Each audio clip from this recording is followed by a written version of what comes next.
दोस्तों, आपने मशहूर हॉलीवुड फिल्म किंग कॉन्ग तो देखी होगी और इसे देखने के बाद आप में से लगभग सभी लोगों का यही मानना होगा कि फिल्म में दिखाया गया ये पात्र पूरी तरह से काल्पनिक है, जिसका वास्तविक जीवन से कोई लेना देना नहीं है। लेकिन क्या आप जानते हैं कि ये विशालकाय जीव और मानवों का पूर्वज महामानव कभी वास्तविक जीवन में भी हुआ करता था, जिसका अंत 1 लाख साल पहले ही हुआ है। करीब 600 किलो वजन और आकार वर्तमान में मौजूद गोरिल्ला से 2 गुना बड़ा, जिसकी लंबाई करीब करीब 10 फीट हुआ करती थी। ये बंदरों की प्रजाति का सबसे बड़ा जीव था, बल्कि यूं कहें कि पूर्वजों के आधार पर ये मानव प्रजाति का भी सबसे बड़ा सदस्य था। इसका पता तब चला जब महान जीवाश्म वैज्ञानिक राल्फ वॉन हांगकांग के दौरे पर थे। ये बात है साल 1935 की, जब राल्फ हांगकांग की एक मेडिसिन मार्केट में घूम रहे थे, जहां उन्हें एक ऐसा दांत देखने को मिला जिसने उनकी जिज्ञासा बढ़ा दी। वैसे तो इस मार्केट में हड्डियों से बनी दवा ही मिलती थी, लेकिन इंसानों जैसा दांत और वो भी बड़े आकार में देखकर राल्फ को कुछ अजीब लगा। जानने का प्रयास किया तो पता ये भी चला कि यहाँ के लोग जमीन खोदकर जीवों के कंकाल निकालने और फिर उन्हें मार्केट में बेचने का काम करते थे।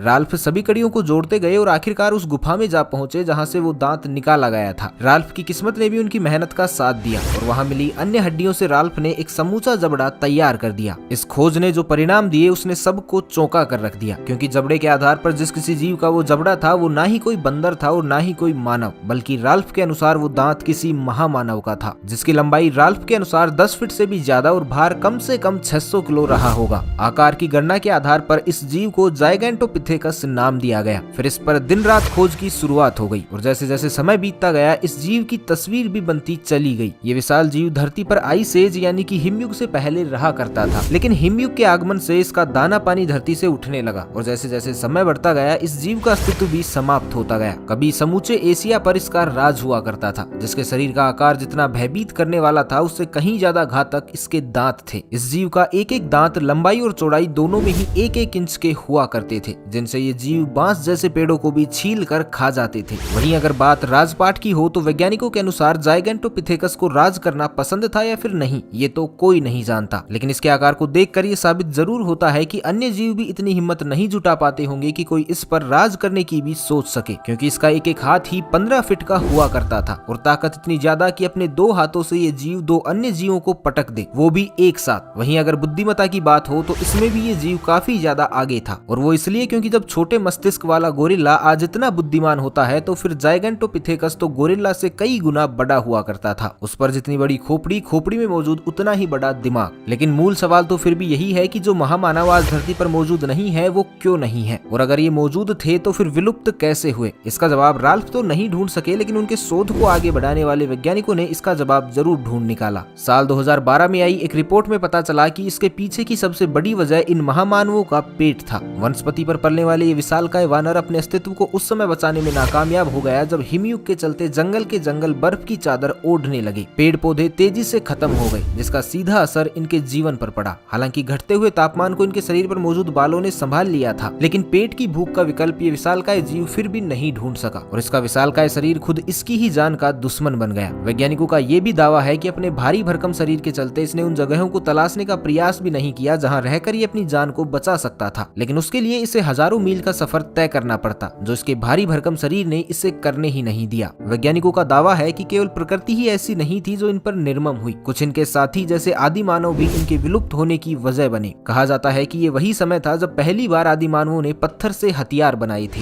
जिनका प्रयोग उन्होंने महामानवों पर किया, क्योंकि कई बार ये महामानव इनके रास्ते में आ जाते थे, जिसकी वजह से कई बार आदि मानवों को नुकसान हो जाया करता था। जो हथियार आदि मानव ने अपनी रक्षा के लिए बनाए थे, समय के साथ उनका प्रयोग हमला करने के लिए भी होने लगा, तो जो भी महामानव हिमयुग के बावजूद अपना अस्तित्व बचा पाए वो आदि मानवों की भेंट चढ़ गए और इस तरह करीब 1 लाख साल पहले महामानवों ने इस धरती पर आखिरी सांस ली। दोस्तों, कुछ लोगों का तो ये भी मानना है कि ये विशालकाय जीव आज भी धरती पर जिंदा है, जो हिमालय के बर्फीले पर्वतों में रहते हैं। इन्हें हिममानव या येती कहकर बुलाया जाता है और कुछ लोगों ने इन्हें अपनी आंखों से देखने का भी दावा किया है। वहीं हाल ही में इंडियन आर्मी ने भी इन येती के फुटप्रिंट को ट्विटर पर शेयर किया था। खैर, इस तथ्य में कितनी सच्चाई है ये तो पता नहीं, लेकिन ये तथ्य जरूर है कि आज अगर ये जीव जिंदा होते तो धरती पर इनका ही राज होता और शायद इंसान इनका गुलाम होता, जिनकी ताकत, इनका आकार और इनकी बुद्धि इनका सबसे बड़ा हथियार होती।